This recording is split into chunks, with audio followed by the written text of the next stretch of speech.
Kot obljubljeno v Totem studiu danes zjutraj z velikim veseljem pozdravljamo Roka Švaba. Rok, dobro jutro. Ja, dobro jutro vsem skupaj. Dobro jutro. So muzikanti, so budni tako zgodaj zjutraj. Ja, rana ura, zlata ura. Pravijo. Ne, rana ura slovenskih fantov grof. Oziroma rana ura, ko gre pravi muzikant domov. Ja. Ja, po dnevu greš, pa po dnevu prideš. Tak je, to je, takrat veš, da je pravo.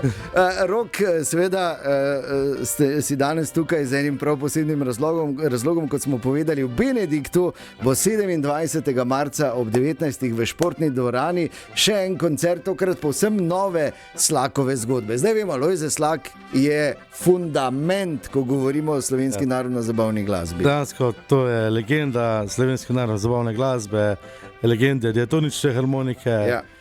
Bom rekel, iz roda v rod se prenašajo njegove skladbe, ne vem, kakšen virus ti napevi imajo v sebi, dejansko tudi moji otroci, ko so stari 7 let, že znajo te pesmi prepevati, čeprav tega ne poslušamo pogosto v avto, pač mogoče slišijo, kadar res kaj igram, ampak zanimivo, da se gre z generacije v generacije te pesmi naprej. Ja, to je v bistvu neminljivo in je pa bila narejena pač tu ena osnova, res, iz katere izhaja tudi zdaj, rečemo temu, aktualna narodno-zabavna glasba. To so bili neki temelji naše slovenske identitete, slovenske glasbe, s katero se lahko, hvala Bogu, kot mali narod pohvalimo, da imamo tudi nekaj drugačnega od ostalih narodov, da je ta narodno-zabavna glasba res naš slovenski produkt. In hkrati smo rekli, pač, lani smo obeležili 60 let Slakove glasbe. In potem, ker je lani zelo uspešna koncertna turneja po celi Sloveniji, imeli smo 10 koncertov, smo imeli 11,000 kart smo prodali, to je bila uspešna zgodba. Rekli smo, da gremo naši publiki naproti, ne gremo v velike dvorane, gremo v dvorane, dam 100-200 ljudi, kjer se pač, bom rekel, pridemo v goste v nek domači kraj, nek kraj na podeželju. Tukaj smo se odločili, da pridemo v Benedikt. Benedikto je Lojze igral 15krat. Na gasilski veselici neprekinjeno 15krat je igral. In smo rekli, ok, če se ga pa tam imeli tukaj radi, pa vem, da imajo še ljudje lepe spomine na te veselice, mar zdaj je tam nastal ali pa se vas spomnil rojst pa svojih otrok. In tukaj bomo naredili ta prekrasen koncert z podnaslovom To smo mi prijatelji, samo Slakova glasba in dejansko ljubitelji Slakove glasbe, samo, bom rekel, izvajalci, ki res spoštujemo Slakovo glasbo in z dušo in srcem prepevamo to.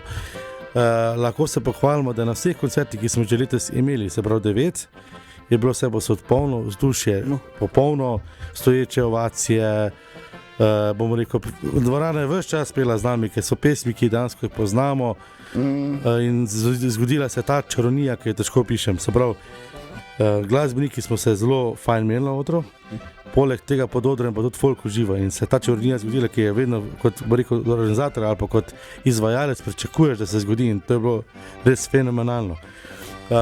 Brez Andreja Berganta teh večera zagotovo ne bi bilo. Andrej Bergant je naša zvezda večera, pride kot mladosten fantče gor na oder, pa skoraj preteče pred svojih 87 letih. Lepo. Ampak je v popolni formi, zapoje tako dobro, da nam je lahko vzgled vsem nam mlajšim generacijam pevcem. Vrhunsko, torej ne pozabi športni dvorani v Benediktu 27. marca ob 7. stopnice so še na voljo na Eventimu, ste pa tudi na Petrolu. Za tisti, ki so bolj analogni, se pravi, da najlažje, da grejo kar kupiti, grejo kar na Petrol, pošta, ponovim pa tudi mislim na Big Bang. Tako, povsod tam, čeprav Petrol, zdaj, ko bojo šle cene gor, ne, idite raje na pošto, ker na Petrolu bo gužva. Da ne bi ostali brez. Torej, seveda pa ste tudi vsi glasbeniki, ki sodelujete pri tem projektu, nekaj posneli, oziroma je kar nekaj teh. Res je, ko sem razmišljal, kako bi se za to koncertno turnejo najlažje predstavili glasbeniki, se rekel, da je narediti kar eno skupno pesem. In smo naredili prav skupno pesem od Lojzeta Slaka, katera je njegova velika uspešnica, To smo mi prijatelji in smo si malo porazdelili določene dele in tako se najlažje predstavimo da vemo, kdo smo. Lahko pa naštejem vse naše izvajalce. Se pravi, tukaj imamo ansambel Nemir, Andreja Beganta sem že omenil, ansambel Dar, ansambel Akordi, potem imamo pa potem sestav, poseben Slakov sestav, v kateri se znajdem pa jaz na harmoniki na prvem tenorju, potem Silvo Pliberšek na drugem tenorju, Jože Sadek, ki ga poznate pri Erosih, je drugi bas, on pa je drugi bas, pa bariton in bas kitaro, potem še imamo ostale kitariste Gregora Kolarja, potem poskočnega Dejana, ki igra klarinet, pa še Žan Trupe, ki igra tudi drugi klarinet. Dansko, da lahko zagotovimo polno zasedbo tistih Slakovih uspešnic, mogoče ene so bile tiste bolj znane, ene pa tiste za sladokusce, in če hočemo vse to zaigrati, rabimo tak velik nabor inštrumentov, da lahko to zagotovimo. Ok, pa si privoščimo Slakova glasba, to smo mi prijatelji in takoj zatem nadaljujemo.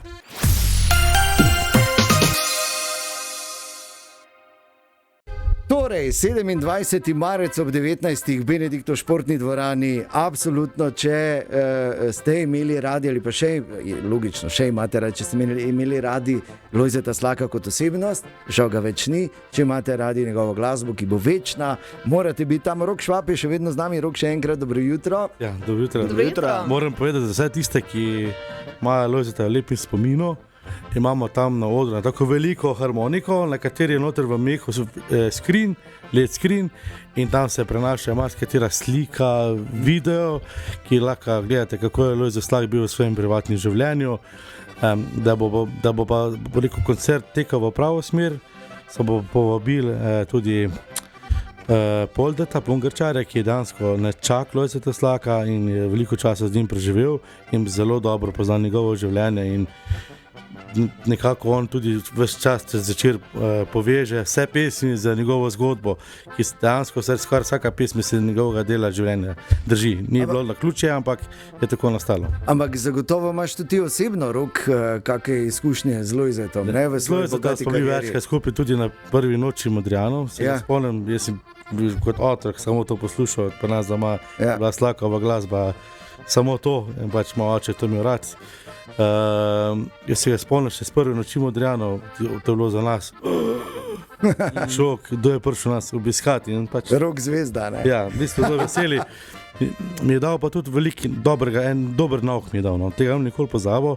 Enkrat sem poskusil njegovo novo harmoniko, enega novega proizvajalca, ki je te imel, si rekel, to ni isti zven, ko imaš ti, to ni isto. Je rekel, Rok, se ni to vse harmoniki. V levi roki je vse, o meho. In takrat naprej se je začel študirati, zvok se v levi roki zgodi, ne v desni. Mi smo se vsi ukvarjali, teoretično smo se odigrali, ampak še vedno tistega zvoka ni bilo, tiste vesele harmonike. Lojzetova harmonika je bila vesela, pa pela je. Ni ona igrala, ona je pela. In to je bila njegova zgodba, ki je neponovljiva. Wow. No, še ti kaj novega začel, ker je tudi Dejan je od lanskega leta v tem svetu frajtonerašo. Welcome in club. Ne, samo to hočem še vprašati, ko se pogovarjamo o harmonikah, pa zdaj, ko vas je več igralo skupaj, ko se znajdete ali na odru ali v studiu, kako to zgleda? Ste si kaj favš, si kaj silite not, se zaparke, leka pa jaz imam. Ne, tudi naprej se zmerimo, če imamo isti dur. Tukaj je zelo možno. Tudi če harmonika nima vseh durov na razpolago, imamo samo 303, ki pač imamo, ne vem, C, B, B, S, A, ne vem, zdaj po novem na določenih predeljih, v goratih predeljih imajo celo BČS dure. Štartajo na petrolej. Ampak prvo se to zmenimo, pa igramo pač. Nekaj igramo, to je isto kot pri petju. Včasih en začel peti naprej, pa si za njim. Zdaj pa je podobno. Skratka, nas silite, kaj si hotel vprašati? Najprej še bi se navezal na te zgodbe o Lojzetu Slaku. Jaz sem marsikje prebral, da je tudi bil tak hudomušen v odru, da je znal tudi kako veselo špiti. Ja, on je imel kakšne take prave fore. Tako da je narod nasmejal, pa zelo premišljen, bil zelo zvit. Tako trta. On je Zvozi življenje, kak je. Ja, jaz poznam ene prijatelje, ki so redno k temu tudi v Vinograd hodili pomagati, pa to pa v Zidanco in so bile kar zgodbe. Mogoče ne vse ravno za eter, ampak bil je legenda na vseh področjih. Res je, ja. Zaslak. Tako da še enkrat Rokija klobuk dol, da najprej za idejo, da se je to že lani začelo ob 60. obletnici Slakove glasbe. Seveda, ker je bilo dobro narejeno in ker je bila dobra osnova, je bilo uspešno in verjamem, da bodo ti projekti uspešni še naprej. In ne pozabi še enkrat 27. marec ob 19. Benediktu v športni dvorani, stopnice na Eventimu, pa na Petrolu, na pošti, na vseh prodajnih mestih Eventima. Tako da Rok, še morda kako povabilo oziroma še kaj za naše poslušalce ob koncu te zanimive debate. Če se želite imeti res 2 uri fajn, imamo še nekih humoristov zraven, to pa ne ostane presenečenje. Dansko nič nam ne bo manjkalo, pelo, igralo se bo na glas, pa še zraven se bomo nasmejali, tako da bomo šli vsi dobre volje domov. Ok, najlepša hvala za obisk danes, Rok, pozdravi vse in verjamem, da bo tudi tokrat razprodano in nepozabno v Benediktu. Lep dan želimo. Srečno, hvala.